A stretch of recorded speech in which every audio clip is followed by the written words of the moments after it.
وہ جیسے ہی بے ہوش ہوتی زمین بوس ہوئی، دوسری جانب بہلاج بھاگتا ہوا پریشانی کے عالم میں اس کے پاس آیا۔ شنایا، گھٹنوں کے بل بیٹھتے شنایا کے چہرے پر ہاتھ رکھتے وہ تھپتھپاتا بولا تھا، مگر دوسری جانب وہ کمال کی ایکٹنگ کر رہی تھی۔ اگلے ہی لمحے بالاج سے اس کے پسینے میں شرابور چہرے کو دیکھتا، بنا کچھ سوچے سمجھے اسے فوراً جھک کر اپنی باہوں میں اٹھا گیا تھا۔ لمبے لمبے ڈاک بھرتا اس میدان سے نکلتے اس نے بے خودی کے عالم میں نظریں اس کے پھیکے پڑتے چہرے پر جمائیں، قدم حویلی کی جانب بڑھائے۔ اس دوران اسے ہنسی تو بہت آ رہی تھی، مگر کنٹرول کرنے کے سوا کیا کر سکتی تھی؟ ورنہ بالاج شاہ کا کیا بھروسہ تھا؟ اگر اسے پتہ چلتا کہ وہ ڈرامہ کر رہی ہے تو وہ اسی وقت وہاں پھینک دیتا۔ حال میں اس وقت وہی نہیں تھا، اسی لیے وہ شکر کے گھونٹ پڑتا، فوراً سے پہلے اسے اپنے کمرے میں لے آیا۔ کمرے میں آتے ہی دروازے کو پاؤں کی مدد سے بند کرتے اس نے جلدی سے اسے بیڈ پر لٹاتے، پاس ہی سائڈ ٹیبل سے پانی کا جگ اور گلاس پکڑتے جگ سے پانی گلاس میں اڈیلا، پھر اسی پانی کو تھوڑا سا ہاتھ میں لیتے وہ قطروں کی صورت میں اس کے چہرے پر پھینکنے لگا، مگر اس سے پہلے ہی اس کے کمرے کا دروازہ بجا اور ملازمہ اندر داخل ہوئی۔ چھوٹے صاحب، کھانا لگ گیا ہے، بی بی جی آپ کو اور اب چھوٹی بی بی جی کو بلا رہی ہیں۔ کمرے میں داخل ہوتی ملازمہ سر جھکائے احتراماً بولی تو بالاج شاہ نے ایک نظر شنایا کے ارک آلودہ چہرے پر ڈالی۔ کیا بنا ہے کھانے میں؟ یہ اس کا معمول تھا، وہ کھانے سے پہلے ہمیشہ پوچھتا تھا، پھر اگر اس کا موڈ ہوتا تو کھانے کا پھر ہی کھاتا تھا۔ چکن کڑھائی، تندوری روٹیاں، پائے اور ساتھ میں اسٹیم گوشت۔ ملازمہ نے ایک ایک کر کے اسے ساری ڈشز بتائی تو بالاج نے اسبات میں سر ہلاتے سے جانے کا اشارہ کیا تھا۔ ملازمہ مڑتی ہوئی دروازے سے باہر چلی گئی، جب بہت روکنے کے باوجود بھی شنایا کا کنٹرول نہیں رہا اور وہ ضبط کے باوجود اسے چھینک آ گئی۔ دونوں ہاتھ منہ پر رکھتے اس کی بند ہوتی آنکھیں اگلے ہی لمحے جھٹ سے کھلی تو بالاج کا دھیان اپنے ہاتھ میں موجود پانی کے قطروں پر تھا جو وہ اس کے چہرے پر پھینکنے ہی لگا تھا، مگر جیسے ہی اس نے چیخ مار کر اپنی آنکھیں کھولی، بیک وقت اسی وقت بالاج نے اس کی جھٹ سے کھلتی آنکھوں میں دیکھا۔ شنایا کی وی ہیزل گرے آنکھیں بالاج کی ڈارک براؤن آنکھوں سے ٹکرائی تو اسی لمحے بالاج نے اپنی مٹھی میں دبوچے اپنے نتھوں کو پھلایا تو اسی لمحے بالاج شاہ نے اپنی مٹھیوں کو دبوچتے اپنی نتھوں کو پھلایا تھا، جس پر شنایا نے اپنے نچلے لب کو دانتوں تلے دباتے پکڑے جانے کی صورت میں اپنی آنکھوں کو مینچا۔ تم تو بے ہوش تھی نا؟ کھڑے تیور سے اسے دیکھتے بالاج نے پانی کا گلاس پٹکنے والے انداز میں ٹیبل پر رکھا تھا۔ وہ جانتی تھی اب پکڑی گئی ہے، اسی لیے ایکٹنگ کرنے کا اب کوئی فائدہ نہیں ہے۔ جی بے ہوش تھی نہیں؟ وہ مجھے چھینک آئی تو ہوش بھی آ گئی۔ شنایا نے بات کو یہاں سے وہاں گھما کر صحیح سے پیش کرنا چاہا، مگر بالاج کوئی بچہ تھوڑی تھا جسے وہ باتوں میں الجھا رہی تھی۔ تم انوکھا بے ہوش ہوتی ہو کیا، جو بے ہوشی کے عالم میں تمہیں چھینک بھی آ رہی تھی؟ تنزیہ بولتے اس نے اپنا چہرہ شنایا کے چہرے کے قریب کیا تو یہ بات سوچ کر وہ مزید گھبرائی کہ اس نے بولا تھا کمرے میں جا کر وہ جو بولے گا اسے کرنا پڑے گا۔ ایک سزا سے جان چھوٹ کر وہ اب دوسری سزا میں منتقل ہونے والی تھی۔ ایکٹنگ تو اچھی کر لیتی ہو، اب دیکھتے ہیں کوکنگ کیسی کرتی ہو۔ اس کے چہرے کو دیکھ کر تعصب سے بولتے بالاج نے بنا اسے سمجھنے کا موقع دیے اسے بازو سے پکڑ کر فوراً سے پہلے اٹھا کر اپنے سامنے کھڑا کیا۔ اب کیا چاہتے ہیں آپ؟ شنایا نے رونی صورت بناتے پوچھا۔ شاید وہ بھاگ بھاگ کر بہت تھک چکی تھی اور اب مزید کچھ بھی کرنے کی ذرا ہمت موجود نہیں تھی۔ میں چاول کھانا چاہتا ہوں جو کہ تم میرے لیے بناؤ گی، سمجھ گئی؟ والہانہ انداز میں اس کے چہرے کا طواف کرتے وہ سپاٹ اور سابقہ لہجے میں بولا تھا تو شنایا نے اسی پل اسی انداز میں اسے دیکھا جیسے اس نے چاول بنانے کا نہیں تو بنانے کا بول دیا ہو۔ لیکن مجھے تو چاول بنانے نہیں آتے، بہجن لہجے میں بولتی وہ خود کو تھوڑا تھکا تھکا محسوس کرنے لگی۔ پھر اس کی کمزور پڑتی حالت کو دیکھتے بالاج نے اسے دونوں بازو سے پکڑ کر جھنجھوڑتے اسی وقت ہوش دلائی تھی۔ یہ میرا مسئلہ نہیں ہے ڈارلنگ، تمہارے پاس صرف 20 منٹ ہے، اچھے سے چاول تیار کر کے مجھے پیش کرو، بالاج شاہ حکمیہ روبدار انداز میں بولا تو شنایا ملک فقط اسے گھورتی ہی رہ گئی تھی۔ اور ہاں، ایک ایک چاول دوسرے چاول سے الگ ہو، سمجھ گئی تم؟ ایک آخری بات بولتے بالاج نے اس کے بازو چھوڑے تو وہ جھنجھلا کر اس سے دور ہوئی تھی۔ توبہ توبہ، اتنی ڈیمانڈ، وہ بھی صرف چاولوں پر؟ زہر نہ ملا کر دے دوں میں آپ کو چاولوں میں تاکہ قصہ ہی ختم ہو جائے؟ محض انکارہ بڑھتی وہ خود ہی خود میں بڑبڑائی تو اس کی بڑبڑاہٹ کو محسوس کرتے بالاج نے اسے نکاہت سے گھورا تھا۔ زہر ملانے کا سوچنا بھی مت، ورنہ جان سے مار ڈالوں گا تمہیں۔ اس کے ہونٹوں کی بڑبڑاہٹ سے اس کے الفاظ کا اندازہ لگاتے صحیح سے چناؤ کرتے اس کے سامنے پیش کرتے بولا تو وہ ایک دم سے دھنک کر رہ گئی تھی۔ وہ تو اتنی آرام سے بولی تھی، اسے اپنی ہی آواز بمشکل سنائی دی تھی، پھر اس کی آواز نے اس کے کانوں تک کیسے رسائی حاصل کی؟ زندہ رہیں گے تو مجھے ماریں گے نا؟ فقط قوت سے آنکھیں گھماتے اس نے اپنا رخ موڑتے سائڈ ٹیبل سے پانی کا بھرا گلاس اٹھاتے فوراً سے لبوں سے لگاتے اپنے خشک لب تر کیے تھے۔ بیٹھ کر پانی نہیں پیا جاتا تم سے؟ اسے گھٹا گھٹ پانی پیتے کھڑے اسے گھٹاگھٹ بنا سانس لیے کھڑے ہو کر پانی پیتے دیکھ کر وہ طنز آمیز لہجے میں بولا تھا تو شنایا نے پانی پینے کے دوران اپنی آنکھیں گھمائیں اور آخری گھونٹ بھرتے گلاس کو ٹیبل پر رکھا تھا۔ وہ جواب دینے کے لیے اس کی جانب متوجہ ہوئی۔ آپ کو میری ہر چیز سے مسئلہ ہے؟ میں جیسے پانی پیوں آپ اپنے کام سے کام کیوں نہیں رکھتے؟ دونوں ہاتھ اپنی کمر پر رکھتے وہ تیز لہجے میں اپنی آنکھیں چھوٹی کرتے اسے دیکھتے بولی تھی۔ تو اس کے اس انداز میں بالاج نے اگلے ہی لمحے سے بازو سے کھینچ کر اپنے چوڑے سینے سے لگایا تو اچانک ملنے والے جھٹکے پر وہ سیدھی اس کے سینے سے جا لگی۔ بہت بگڑی ہوئی ہو نا تمہاری عقل تو اب جلد ہی ٹھکانے لگانی پڑے گی۔ اس کے بازو کو موو کرتے اس کی کمر پر بندھے ہاتھ بالاج نے اپنا چہرہ شنایا کے چہرے کے قریب کیا تھا۔ تمہارا وقت شروع ہو چکا ہے، اپنے کام پر لگ جاؤ۔ اور ایک آخری بات، تم خود بناؤ گی، اگر کسی کے ہاتھ کے بنے مجھے لگے تو تم سے برا کوئی نہیں ہوگا۔ ہلکی سی پھونک اس کے چہرے پر مار دے۔ بالاج نے اگلے ہی پل اس کے بازو کو چھوڑتے اسے دروازے کی جانب جھٹکا دیا تھا۔ وہ مڑ کر زہریلی نظروں سے بالاج کو تندھی سے گھورتے اسی وقت پیر پٹکتی کمرے سے نکلتی کچھ بڑبڑاتی سیدھی کچن میں جا کر سٹاپ ہوئی تھی۔ آپ سے برا کوئی ہے بھی نہیں، چاول کھانی ہے؟ فرمائش کرنا تو آسان ہے لیکن انہیں کیا پتہ بنانا کتنا مشکل ہے۔ اور صرف اتنا ہی نہیں، نواب زادے کو تو ایک ایک چاول علیحدہ علیحدہ چاہیے۔ حد ہے، عجیب پاگل انسان سے پالا پڑا ہے میرا۔ کچن میں آتے وہ خود سے بڑبڑاتی برنل کی جانب بڑھی۔ وہ کبھی اپنی حویلی کے کچن نہیں گئی تھی تو یہ پھر اس کا کچن نہیں تھا، بھلا اسے کیا پتہ کہ کیا کرنا ہے۔ چھوٹی بی بی جی آپ کو کچھ چاہیے؟ کچن میں سنک کے پاس کھڑی ملازمہ نے اسے کچن میں موجود دیکھتے فوراً سے پوچھا۔ پہلے تو وہ انکار کرنے لگی لیکن پھر سوچتے ہوئے سب اپنا سر اس بات میں لا گئی۔ جی میری تھوڑی سی مدد کر دیں، مجھے چاول بنانے ہیں، مجھے بتا دیں کس میں بنانے ہیں اور کیسے بنانے ہیں۔ شنایا آرام دہ لہجے میں بولی تو ملازمہ برتنوں کو چھوڑتی ٹیپ کو بند کرتی اس کی جانب بڑھی تھی۔ بی بی جی آپ کو کیا ضرورت ہے کچھ بنانے کی؟ میں بنا دیتی ہوں نا، نیچے والے کیبن سے کیتلی نکالتے ملازمہ نے شیف پر رکھی تو شنایا نے فوراً سے نفی میں سر ہلایا۔ نہیں، وہ بالاج شاہ کے لیے چاول بنانے ہیں تو میں خود بنا لیتی ہوں۔ انہوں نے مجھے بولا ہے آپ بس مجھے بتا دیں میں بنا لوں گی۔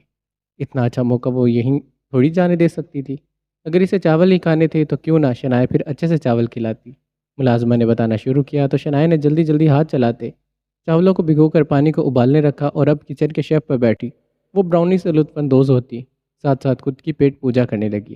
جتنی دیر میں اس نے اپنی پیٹ پوجا کی تب تک پانی بھی فل گرم ہو گیا تھا تو اس نے جلدی سے چاول اندر ڈالے اور ملازمہ سے نمک کا پوچھتے 2 چمچ ڈالے۔ اپنی زندگی میں وہ پہلی دفعہ چاول بنا رہی تھی، ورنہ تو وہ کچن میں جاتی بھی نہیں تھی۔ اگر جانا بھی ہوتا تھا تو زرلین کے ساتھ صرف اس کی مدد کرنے جاتی تھی۔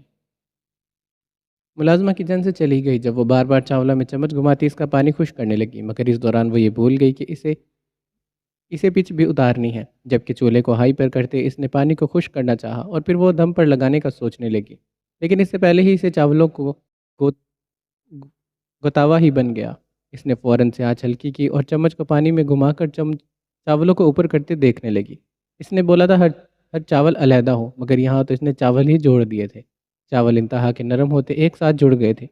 جب انہیں دیکھ کر اسے کچھ سمجھ ہی نہیں آئی کہ وہ اب کیا کرے۔ پھر ملازمہ بھی نہ جانے کہاں چلی گئی تھی، کچن میں واپس آئی ہی نہیں تھی۔ اے اللہ، یہ کیا بن گیا ہے مجھ سے؟ یہ چاول کم اور کھیر زیادہ لگ رہے ہیں۔ اب میں کیا کروں، انہیں صحیح کیسے کروں؟ مجھے تو کچھ سمجھ نہیں آ رہی۔ اپنے ہاتھوں کو انگلیوں کو مروڑتی یہاں وہاں ٹہلتی کچھ سوچنے لگی کہ اب کیا کرے۔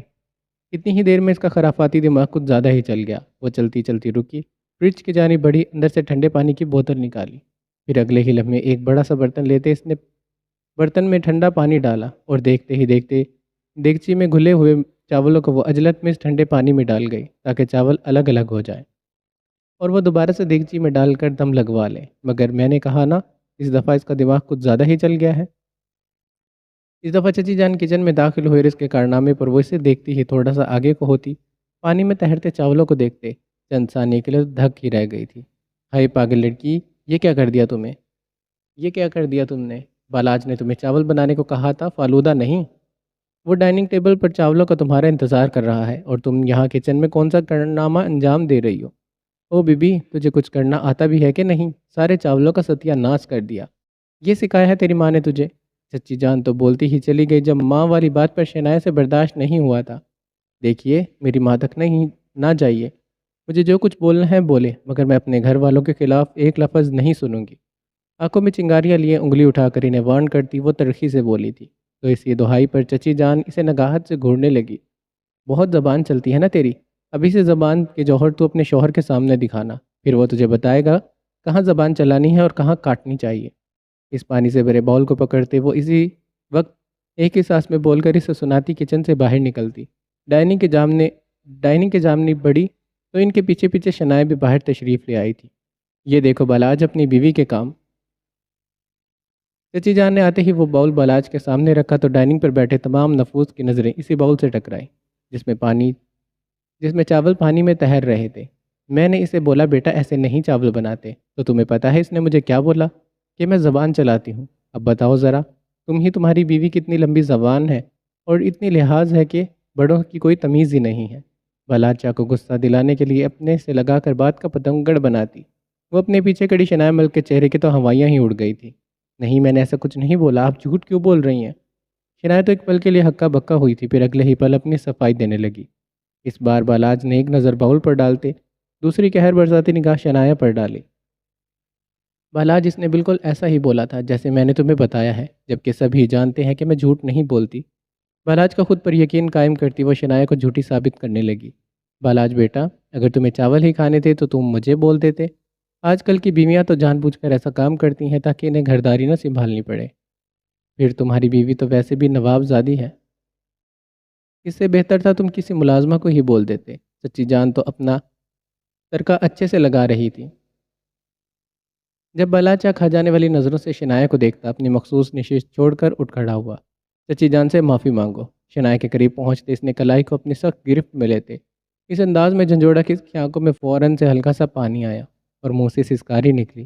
میں سچ کہہ رہی ہوں، میں نے انہیں ایسا کچھ نہیں کہا۔ نم ہوتے لہجے میں بولتی وہ بالاج کی جانب دیکھتی بے بس ہوئی تھی، لیکن بالاج کا چہرہ نہ جانے کیوں اتنا سرد ہو گیا تھا۔ تو چچا جان اور التمش اپنا سر جھٹکتے اپنی اپنی نشست چھوڑتے اٹھ کر چلے گئے تھے۔ نہان کو شنایا کی حالت پر ترس بھی آیا تھا، مگر وہ کچھ کہہ نہیں سکتی تھی۔ بالاج، اگر وہ کہہ رہی ہے اس نے نہیں بولا تو اس نے نہیں بولا ہوگا۔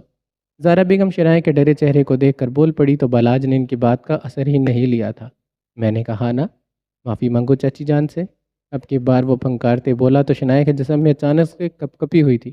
مجھے معاف کر دیں۔ نفرت سے ان کی جانب دیکھتی وہ بالاج کے پریشر کی وجہ سے نہ چاہتے بھی گھبراتی آواز میں ان سے معافی مانگ گئی تھی تو اگلے ہی پل بالاج جسے اپنے پیچھے لیے سیڑھیوں کی جانب بڑھاتا۔ بیٹا کھانا تو کھا جاؤ۔ چچی جان نے فکر مندی لہجے میں آواز لگائی تو نہان تو انہیں گھورتی ہی رہ گئی، جو جانتی تھی کہ چچی کس قدر مکار عورت ہے۔ مجھے بھوک نہیں ہے، بلند آواز میں بولتا تیز تیز سیڑھی چڑھتا، اسی لیے اپنے کمرے میں آتا پٹاخ سے دروازہ بند کر گیا تھا۔ کھانا وغیرہ کھا کر کچن سے باہر نکلتی وہ اوپر سیڑھیاں پھلانگنے لگی۔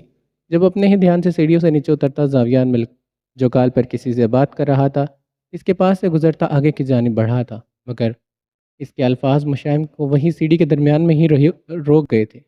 لڑکی کو میرے کمرے میں بھیج دو، میں آ رہا ہوں اپنے کیسل میں۔ زاویان کے یہ الفاظ تھے جو مشائم کو اپنی جگہ فریز کر گئے تھے۔ زاویان نے مشائم کے آنے کے بعد اپنی تمام تر راتیں ضائع ہوتی محسوس کی تھی۔ اب وہ اپنی رات رنگین کرنے جا رہا تھا، مگر مشائم سے یہ کہاں برداشت ہونا تھا۔ وہ نہیں چاہتی تھی کہ اس کے آنے کے بعد وہ کسی بھی لڑکی کے پاس بھٹکے۔ وہ زاویان کو اب خود سے دور نہیں جانے دے سکتی تھی۔ اسے زاویان ملک کو اپنی جانب متوجہ کرنا تھا، جس کے لیے وہ جلدی سے ایک ترکیب لڑاتی۔ اسی وقت سیڑھیوں کے 2 سٹیپ نیچے کو لیتی اپنے پیر کو مروڑتی آگے کو ہوتی اپنا توازن برقرار نہ رکھنے کی صورت میں سیڑھیوں سے پھسل گئی۔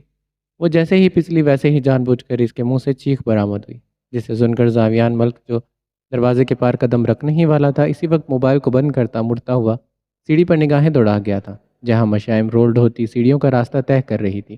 یہ دیکھنے کی دیر تھی کہ زاویان کے ہاتھ سے موبائل چھوٹتا زمین بوس ہوا اور وہ اگلے ہی پل مشائم کے پاس پہنچنے کے لیے بھاگتا ہوا گیا۔ وہ پوری سیڑھیاں رول ہوتی آخری سٹیپ پر آئی جب زاویان نے اسے جلدی سے آگے ہو کر پکڑا اور اسے سیدھا کرتے دیکھنا چاہا۔ مشائم تم ٹھیک ہو؟ مشائم کیسے گر گئی تم؟ بے اختیار بولے گئے الفاظ جو بعد میں اس کے دل میں گہرا گھاؤ لگانے لگے۔ مشائم کے گرتے ہی نہ جانے کیوں اسے زرلین کے گرنے والا سین یاد آیا۔ اس کا ایک ہاتھ اس کے کمر پر، دوسرا ہاتھ اس کے چہرے پر تھا۔ مشائم تھوڑا سا آنکھیں کھولنے کے بجائے جھٹکے سے آنکھیں بند کرتی بے ہوش ہو گئی۔ تو یہ دیکھتے ہی زاویان نے بنا کچھ سوچے سے پھرتی کی رفتار سے اپنے کسرتی بازوؤں میں اٹھاتے اپنے کمرے کی جانب قدم بڑھائے۔ وہ زیادہ سیڑھی سے نہیں گری تھی، اس لیے چوٹ نہیں لگی۔ کمرے میں پہنچتے فوراً سے پہلے پریشان کو نگاہوں سے مشائم کے بے حد معصوم چہرے کو دیکھتے وہ اسے بیڈ پر لٹا گیا تھا اور گلاس میں پڑے پانی کے قطرے اپنے ہاتھ میں لیتے اس نے اس کے چہرے پر پھینکے تو مشائم کو ہلکی ہلکی ہوش آنے لگی۔ وہ کیسے زاویان کو کسی غیر لڑکی کے پاس جانے دے سکتی تھی؟ پھر چاہے اس کے لیے یہ ناٹک کیوں ہی نہ کرنا پڑتا۔ اس کا دھیان صرف اس وقت اس کی حرکت کرتے چہرے پر تھا، جبکہ باقی سب چیزیں تو وہ فراموش کر چکا تھا۔ پانی کے قطرے کی وجہ سے اسے ہوش آ چکی تھی۔ وہ تھوڑی تھوڑی آنکھیں کھولنے لگی اور زاویان اسے دیکھنے لگا۔ جب ہلکی ہلکی پوری آنکھیں کھولتے اوپر چھت کی جانب دیکھتے، اس نے اپنے سر پر ہاتھ رکھ لیا تھا۔ میرا سر، میرے سر میں چوٹ لگی ہے، مشائم اپنے ماتھے اور سر پر ہاتھ رکھتی کراہنے لگی۔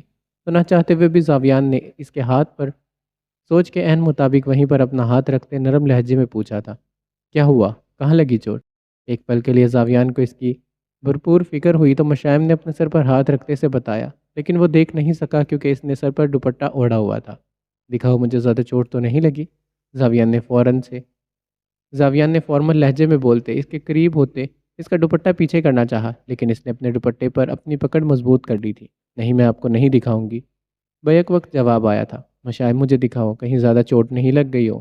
زاویان بولتے بولتے اس کے مزید قریب ہوا۔ جب اس کے اتنا قریب ہونے پر اسے اپنے نتوں سے ٹکراتی مخصوص خوشبو اپنے حواسوں پر چھاتی محسوس ہوئی۔ یہ خوشبو جسے وہ لاکھوں کی بھیڑ میں بھی پہچان سکتا تھا، وہی خوشبو اسے مشائم کے بدن سے آتی کیوں محسوس ہو رہی تھی؟ زرلین شاہ کی خوشبو سے مشائم خان کے جسم سے اٹھتی کیوں محسوس ہوئی تھی؟ جبکہ اس نے اپنے سر کو جھٹکتے مشائم کی چاکلیٹی براؤن آنکھوں میں دیکھا، دوبارہ سے اپنی میٹھی خوشبو کو محسوس کیا، دوبارہ سے اس میٹھی خوشبو کو محسوس کیا تو اس بار اسے وہی خوشبو اپنے نتوں سے ٹکراتی محسوس ہوئی۔ وہ زرلین کی ہی خوشبو تھی۔ وہ کیسے نہیں پہچانتا؟ وہ تو اسے کہا بھی کرتا تھا، اگر کروڑوں کی بھیڑ میں بھی وہ کہیں کھو جائے گی تو وہ اسے خوشبو سے پہچان لے گا۔ آنکھیں بند کرتے اس کی خوشبو کو اپنے اندر اتارتے اس نے بے خودی کے عالم میں جھٹ سے آنکھیں کھولتے زرلین کا نام لیا۔ زرلین شاہ؟ ایک منٹ سے پہلے اس سے دور ہوتے اس کے ہونٹوں سے اپنا نام سنتے مشائم کے پورے جسم میں سکون کی لہر دوڑی۔ کتنا اچھا لگتا ہے نا اپنے پسندیدہ شخص کے منہ سے اپنا نام سننا۔ پھر دیکھتے ہی دیکھتے زاویان کی اس کے چہرے سے ہو کر جیسے ہی اس کے کپڑوں پر نظر پڑی، اس کے تو 14 طبق ہی روشن ہو گئے، اور اس نے اسی وقت کرب سے اپنی مٹھیوں کو دبوچا تھا۔ خون چھلکاتی نظروں سے اس نے اپنے سامنے موجود مشائم کو دیکھا، جو زرلین کے کپڑوں میں مسٹرڈ کلر کے کرتے پاجامے میں ملبوس تھی۔ وہ اپنے کچھ کپڑے سیاہ حویلی رکھا کرتی تھی، جو آج مشائم نے پہن رکھے تھے۔ اسے ایک لمحے میں سمجھ آئی کہ اپنائیت کا احساس اور اس کی خوشبو سے مشائم سے نہیں بلکہ اس کے کپڑوں سے محسوس ہو رہی تھی۔ یہ کپڑے کہاں سے لیے تم نے؟ بڑے گمبھیر لہجے میں کاٹدار نظروں سے اسے دیکھتے زاویہ نے بہت مشکل سے خود پر ضبط کرتے پوچھا۔ اس نے تو جان بوجھ کر یہ کپڑے پہنے تھے کہ وہ چاہتی تھی زاویان کے ذہن میں ہر وقت صرف زرلین موجود رہے، لیکن وہ یہ نہیں جان سکی کہ اس کے ذہن میں تو کیا، وہ تو اس کے دل میں رہتی تھی، جہاں سے اسے کوئی بھی نہیں نکال سکتا تھا۔ بولو، کس سے پوچھ کر پہنے تم نے یہ کپڑے؟ اب کی بار زاویان ملک بنا اس کا لحاظ کیے اپنے آپے سے باہر ہوتا چیختے بولا تو اس کے سرخ پڑتے چہرے پر نظر پڑتے مشائم نے ڈری سہمی نگاہوں سے اسے دیکھا تھا۔ وہ میرے پاس کوئی کپڑے نہیں تھے تو میں نے یہ پہن لیے۔ مشائم نے اپنے ہاتھوں کی انگلیوں کو مروڑتے سادہ اور گھبرائے لہجے میں جواب دیا، اور زاویان نے اپنے ہاتھ کو مکے کی صورت دیتے اپنے دوسرے ہاتھ پر مارا۔ تم جانتی بھی ہو یہ کس کے کپڑے ہیں؟ تمہاری ہمت بھی کیسے ہوئی ان کپڑوں کو ہاتھ لگانے کی؟ زاویان تو بھڑک ہی پڑا تھا۔ مشائم کے جسم میں کپ کپی شروع ہو گئی تھی۔ مجھے معاف کر دیں، میں نہیں جانتی تھی یہ کس کے کپڑے ہیں۔ مشائم ہلکاتے بولی تو اپنی نگاہیں جھکا گئی تھی، تو اسے بڑے آرام سے زرلین کے کپڑوں میں دیکھ کر زاویان کا خون ہی کھولنے لگا تھا۔ کہاں سے لیے تم نے یہ کپڑے؟ سخت کاٹدار نگاہوں سے اسے دیکھتے زاویان نے دبے دبے لہجے میں گراتے کہا تو اس نے نم ہوتی آنکھوں سے اسے ظالم دیو کو دیکھا۔ ٹرائی روم میں ملازمہ نے مشائم کو بتایا تھا کہ وہیں پر کپڑے موجود ہیں، لیکن وہ دوسری کبرڈ سے اپنے کپڑے نکال کر پہن آئی۔ اتارو کپڑوں کو، تمہارے وجود پر یہ کپڑے برداشت نہیں کر سکتا۔ زاویہ نے ہاتھ کے اشارے سے اسے کپڑے اتارنے کو کہا تو اسی وقت مشائم کا منہ کھل گیا۔ لیکن میرے پاس کوئی کپڑے نہیں ہیں، مشائم بھیگے لہجے میں بولتی اس کے ٹیشو کے دوپٹے پر اپنی پکڑ کو مضبوط کرنے لگی۔ دفعتاً زاویہ نے کوفت سے اپنی آنکھوں کو بند کرتے کھولا تھا۔ کپڑے نہیں ہیں تو میں کیا کروں؟ تم بس یہ کپڑے اتارو۔ میں نہیں دیکھ سکتا زرلین کے اترن کو بھی کسی اور کے بدن میں۔ وہ زرلین کے معاملے میں شراکت داری برداشت نہیں کر سکتا تھا۔ میں نہیں اتار سکتی۔ تم میرے کپڑے پہن لو، لیکن یہ کپڑے مجھے واپس کرو، ابھی کے ابھی۔ میں باہر جا رہا ہوں، جلدی سے کپڑے بدلو ورنہ کپڑوں سمیت ہی تمہیں حویلی سے باہر پھینک دوں گا۔ وارننگ کے انداز میں بولتے اس کے پاس سے اٹھ کر زاویان باہر نکلتا دروازہ بند کر گیا تھا۔ اس کے جاتے ہی مشائم گہرا سانس لیتی رہ گئی تھی۔ ایک طرف اسے خوشی بھی تھی، اسے وہ اب تک یاد ہے، مگر دوسری طرف وہ بغیر جانے اس کے ساتھ کیسا رویہ رکھتا تھا۔ مشائم بیڈ سے اٹھتی زاویان کی وارڈروب کی جانب بڑھی تھی، اندر سے زاویان کی وائٹ کلر کی شرٹ پکڑتی، اس کی کھلی پینٹ پکڑتے جلدی سے چینج کر گئی تھی۔ اس نے جیسے ہی کپڑے بدلے تو اسی وقت زاویان دروازہ کھولتا اندر داخل ہوا۔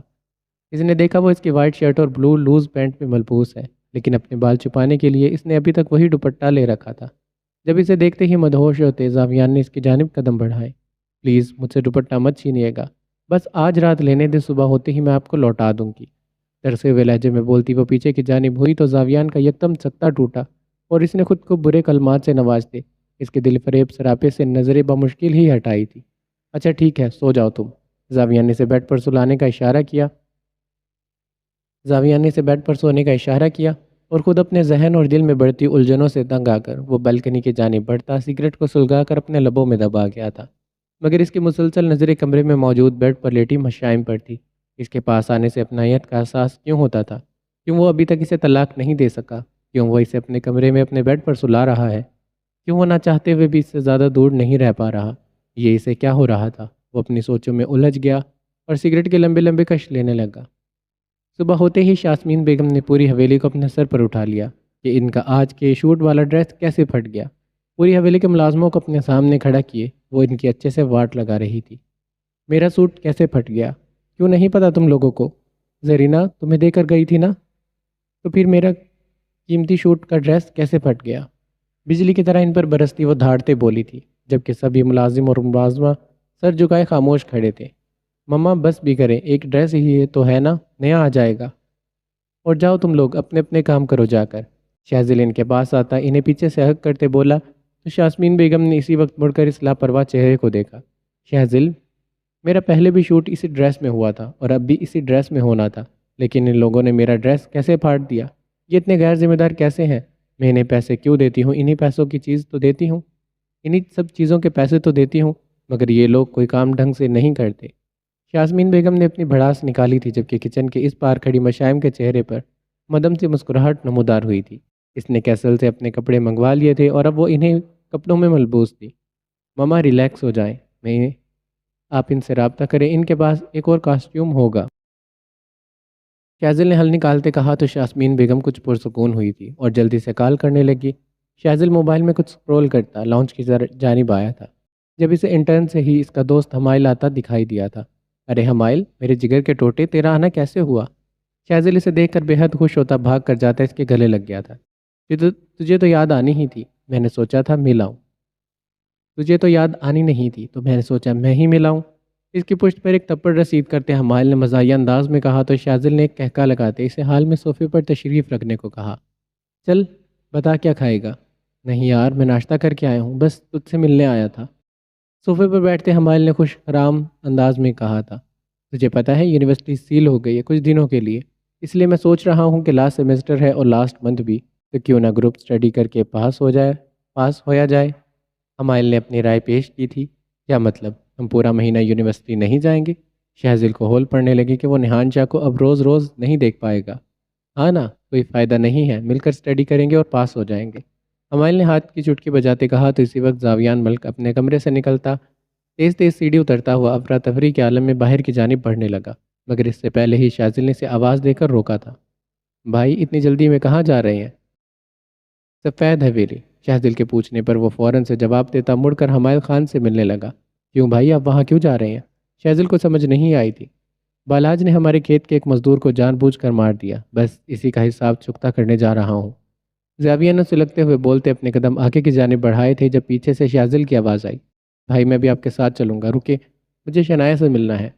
اتنا اچھا موقع وہ شہزل کے پاس یوں ہی تو نہیں جانے اتنا اچھا موقع وہ بھی شہزل کے پاس یوں ہی تو نہیں جانے دے سکتا تھا وہ۔ اچھا آ جاؤ باہر۔ زاویان اونچی آواز میں بولتا چلا گیا تھا جب شہزل حمائل کے جانب متوجہ ہوا تھا۔ چل حمائل بھائی کے ساتھ چلیں۔ نہیں شہزل، تو جا، مجھے ابھی جم جانا ہے، میں وہاں کے لیے نکلتا ہوں، تو چلا جا۔ حمائل نے وجہ بتائی تو وہ دونوں باہر نکلتے اپنی اپنی گاڑی میں بیٹھتے اپنی منزل کی جانب روانہ ہو گئے تھے۔ پورے راستے شہزل نہان کی یادوں میں گم رہا، اس کا پرکشش چہرہ جسے دیکھنے کے بعد وہ ایک پل کے لیے بھی شہزل کے ذہن سے نہیں نکل سکا تھا۔ پھر سوچوں کا تسلط تو تب ٹوٹا جب زاویان ملک نے ایک جھٹکے سے سفید حویلی کے سامنے جا کر بریک لگائی۔ اور گیٹ مین نے زاویان کو دیکھتے ہی آگے بڑھتے گیٹ کھولا تھا تو گاڑی اندر لے جاتا، روبدار انداز میں کار کا فرنٹ دروازہ کھول کر اسے زور سے بند کرتا، اپنی سلیوز کو کونیوں تک فولڈ کرتا، لمبے لمبے ڈاگ بھرتا، شہزل کے ساتھ اندر کی جانب بڑھا تھا۔ زاویان نے سلک کی رائل براؤن شرٹ اور وائٹ پینٹ پہن رکھی تھی، پیروں میں جوگرز، جبکہ اوپر والے دو بٹن کھلے ہونے کی وجہ سے اس کا چوڑا شگاف سینہ نظر آ رہا تھا۔ بالوں کو سلیقے سے سیٹ کر رکھا تھا، کشیدہ پیشانی پر اس وقت بے شمار لکیریں تھیں، آنکھیں اور ہونٹ سرخ تھے، جبکہ جبڑے انتہائی تنے ہوئے تھے۔ اس کی نسبت شہزل نے بلیک پینٹ شرٹ پہنی تھی، جسے دیکھ کر ایسا لگتا تھا کہ بلیک کلر تو بنا ہی اسی کے لیے ہے۔ دونوں نے بڑے ہی بڑے قدم اٹھا کر غصے کے عالم میں انٹر سے داخل ہوتے صوفے پر بیٹھے بالاج کی جانب دیکھا تو ان دونوں کو اشتعال کے ڈاگ بڑھتے ہوئے چہرے پر درشتگی لیے دیکھ کر بالاج شاہ اپنے کندھوں پر اوڑھی چادر کو صحیح کرتا اٹھ کھڑا ہوا۔ اس کے علاوہ اس وقت حال میں کوئی نہیں تھا۔ بالاج شاہ کے قریب جاتے ہی زاویان ملک نے خون چھلکاتی نظروں سے اسے دیکھتے اگلے ہی لمحے سے کالر سے پکڑتے جھنجھوڑا تھا۔ بالاج شاہ نے اس کی اس قدر جرت پر ایک نظر اپنے کالر پر، جبکہ دوسری ترخی بھری نگاہ زاویان کے سختی سے بیچے چہرے پر ڈالی تھی۔ نہان شاہ سیڑھی سے اترتی نیچے حال میں آ رہی تھی، جب اپنے لالا پر حملہ آور ہوتے دیکھ کر وہ دھک ہوتی تیز تیز سیڑھیاں اترتی نیچے آنے لگی۔ شہزل کے نظروں کو جس چہرے کا انتظار تھا وہ تو اس کے سامنے موجود تھا۔ وہ چاہتا تو جی بھر کر دیکھ سکتا تھا، کیونکہ اس نے نقاب نہیں کیا تھا۔ گلابی رنگ کے سوٹ میں ہم رنگ دوپٹہ لیے وہ بے تحاشا خوبصورتی سے لبریز شہزل کو اپنے دل میں لگتی محسوس ہوئی تھی۔ گلابی رنگ میں اس کی گوری رنگت اور چمکنے لگی تھی۔ نہان کے بالاج شاہ کے قریب پہنچنے سے پہلے ہی شہزل نے آگے بڑھتے اسے بازو سے پکڑ کر روکتے اپنے قریب کیا تھا۔ یہ کیا حرکت ہے زاویان؟ تیری ہمت بھی کیسے ہوئی میری حویلی میں گھس کر مجھ پر حملہ کرنے کی؟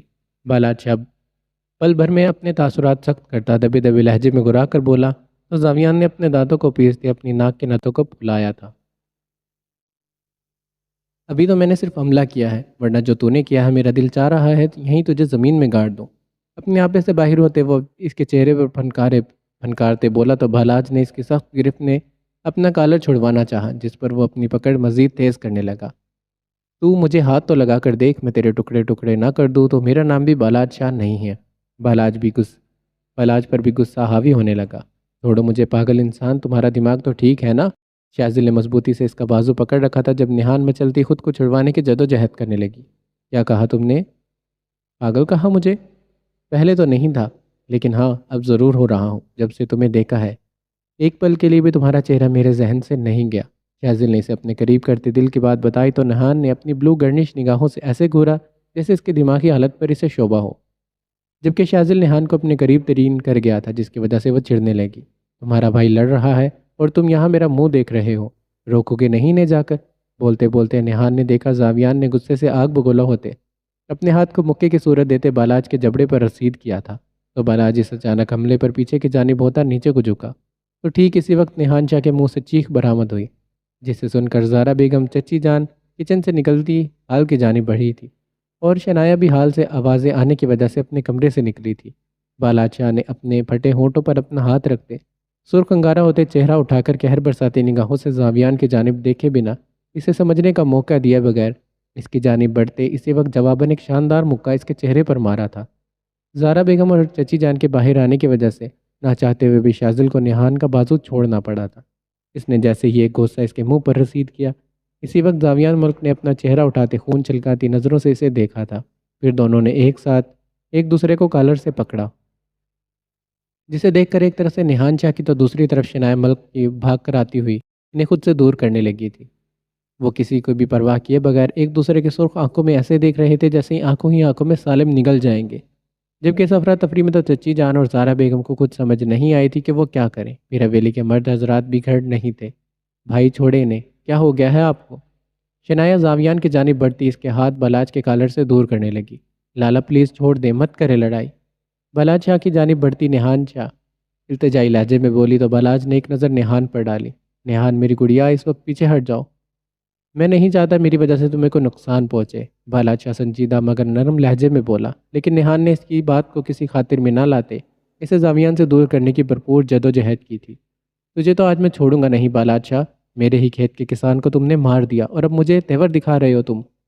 زاویان اپنے ہاتھوں میں موجود اس کے کالر کو اچھے سے جھنجھوڑتے بولا تھا تو بالاج نے لا علمی سے اس کے چہرے کی طرف دیکھا تو پاگل ہے کیا؟ میں کیوں ماروں گا تیرے کسی کسان کو؟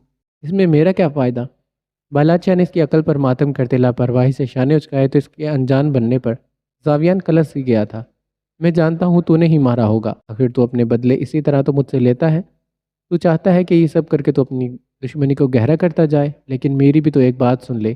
میری بہن کو ونی میں تو لے آیا ہے، مگر جس دن میری بہن نے خود کو میرے سامنے سہ حویلی جانے کو کہا تو اسی دن میں اپنی بہن کو تیری نظروں کے سامنے سے لے جاؤں گا اور تو کچھ نہیں کر سکے گا۔ زاویان کو یہی لگا کہ وہ اب ایک ایک کر کے اس سے بدلے لے رہا ہے، جبکہ بالاچا خود نہیں جانتا تھا اس کسان کو کس نے مارا ہے۔ یہ اب تیری بہن نہیں بلکہ میری بیوی ہے، اور جب تک میں نہیں چاہتا وہ ایک قدم بھی اس حویلی سے باہر نہیں رکھ سکتی۔ بالاچا کا انداز سلگانے والا تھا اور کاٹنے والا بھی۔ جب اس کی بات سنتے زاویان کے ماتھے پر شکن بڑھ گئی تھی اور آنکھیں شعلوں کی صورت اختیار کرنے لگی۔ ارے تو اپنی منگیتر کی حفاظت نہیں کر سکا، اپنی بہن کی کتنی کر لے گا؟ اسی لیے شرافت سے میری حویلی سے نکل جا، ورنہ مجھے دھکے مار کر نکالنا بھی آتا ہے۔ بالاچا کی ضبط کا پیمانہ لبریز ہو گیا تھا اور وہ دونوں ہی ایک دوسرے کو کاٹ کھانے کے لیے دوڑ رہے تھے، لیکن اب بالاچا کا جان بوجھ کر دوبارہ سے اسے تانا دینا زاویان ملک کے جسم کی تمام رگوں میں ان کی رفتار کو اتنا بڑھا گیا تھا کہ اس کا لاوا اب بالاچا پر پھٹنے لگا۔ تیری اتنی جرت، تو مجھے تانے دے گا؟ میں تیری گندی زبان گدی سے نہ کھینچ لوں؟ میں اپنی منگیتر کی حفاظت نہیں کر سکا، یہ طے کرنے والا تو کون ہوتا ہے؟ میں آج پھر تجھے بتا رہا ہوں، میں نے تیری بہن کو نہیں مارا، اور جس دن تجھے اس حقیقت کا پتہ چلے گا تو روتا ہوا گڑ گڑاتا میرے پاس دوستی کا ہاتھ پھیلاتا ہوا آئے گا۔ زاویان کے لہجے میں نہ جانے کتنا دکھ تھا، ہر کوئی بس اس کے چہرے کو ہی دیکھنے لگا، لیکن جیسے ہی نیہان نے بالاچا کے کالر میں موجود زاویان کے ہاتھ کو دور کرنا چاہا، اسی وقت زاویان نے بے خودی کے عالم میں اندھا دھند اس کے ہاتھ کو پوری قوت سے آگے کی سمت کھینچا، جس کی بدولت نیہان چا کا جھٹکا لگتے زاویان کی جانب بڑھی اور پھر اپنا توازن برقرار نہ رکھنے کی صورت میں اسے اپنے ساتھ لیتی زمین بوس ہوئی تھی۔ اسی وقت سب نے اپنے اپنے منہ پر ہاتھ رکھا۔ اس اچانک رفتار پر زاویان ملک نیچے اور نیہان چا اس کے اوپر تھی، اور جتنا اس سے دور بھاگنا چاہتی تھی وہ اتنا ہی اس کے قریب ہوتی جاتی تھی۔ نیہان کی آنکھیں کئی حد تک پھیل گئی تھی۔ اس نے غور سے زاویان کے چہرے کی جانب دیکھا، صرف تھوڑا سا فاصلہ ہی تھا اس کے اور زاویان کے چہرے میں، جبکہ نیہان کو غلط ڈائریکشن اور غلط شخص پر گرتے دیکھ شاذل تھوڑا سا بدمزہ ہوا تھا۔ پھر اسی وقت نیچے بیٹھے اس نے اپنا چہرہ نیچے کرتے ان دونوں کو ایک دوسرے کی آنکھوں میں آنکھیں گاڑے دیکھا، لیکن وہ ابھی مزید انہیں دیکھتا اس سے پہلے ہی ساکت کھڑے بالاج نے ان کے قریب آتے نیہان کو احتیاط سے بازو سے پکڑ کر کھڑا کیا، اپنے پیچھے کیا تھا، جبکہ نیہان چا تو یوں ہی سب کی نظروں میں شرمندہ ہو کر رہ گئی تھی۔ اس کی آنکھیں نم ہونے لگی۔ سب تیری وجہ سے ہوتا ہے زاویان، ابھی جو ہوا ہے وہ تیری وجہ سے ہوا ہے، لیکن بس بہت ہوا، نکل جا میری حویلی سے زاویان، میں اس سے زیادہ تجھے یہاں برداشت نہیں کر سکتا۔ بالاج نے اسے بازو سے پکڑ کر اڑھتا باہر کی جانب دھکیلا تو زاویان اپنا بازو چھڑواتا شاذل کو اپنے پاس آنے کا اشارہ کرنے لگا۔ میں مانتا ہوں غلطی سے میرا ہاتھ نیہان چا کے ہاتھ میں الجھ گیا، لیکن اگر وہ تیری بہن ہے تو میری بھی چھوٹی بہن ہے، تجھے زیادہ بھڑکنے کی ضرورت نہیں ہے، اور ہم جا رہے ہیں، لیکن یہ تو کہتا ہے نا خون کے بدلے خون، تو یاد رکھنا اپنی بات۔ ایک آخری بات بولتے زاویان مرگ شاذل کے ساتھ انٹرنس پار کر گیا تھا۔ جب شنایا فوراً سے ان کے پیچھے گئی تھی، بالاچا نے نہیں روکا۔ پہلے تو زاویان مرگ کے منہ سے اپنا نام سن کر نیہان کا دل زور سے دھڑکا، مگر اگلے ہی پل اس کے منہ سے اس کے لیے بہن کا خطاب سنتے اس کا دل اسی وقت دھڑکنا بند ہوا تھا۔ آنکھوں میں تہرتے آنسو سیلاب کی صورت بہنے لگے۔ اپنے محبوب کے منہ سے اپنے لیے یہ خطاب سننا کوئی چھوٹی بات نہیں تھی۔ وہ جانتی تھی اب اس کا دل ٹکڑوں میں ٹوٹا ہے، اسی لیے بھاگتی وہ اپنے کمرے میں جاتی پٹاخ سے دروازہ بند کر گئی تھی۔ باہر گیٹ پر ہی شنایا سے اچھے سے ملنے کے بعد وہ دونوں مال کی جانب بڑھے، کیونکہ زاویان کو مشائم کے لیے کچھ ڈریسز خریدنے تھے۔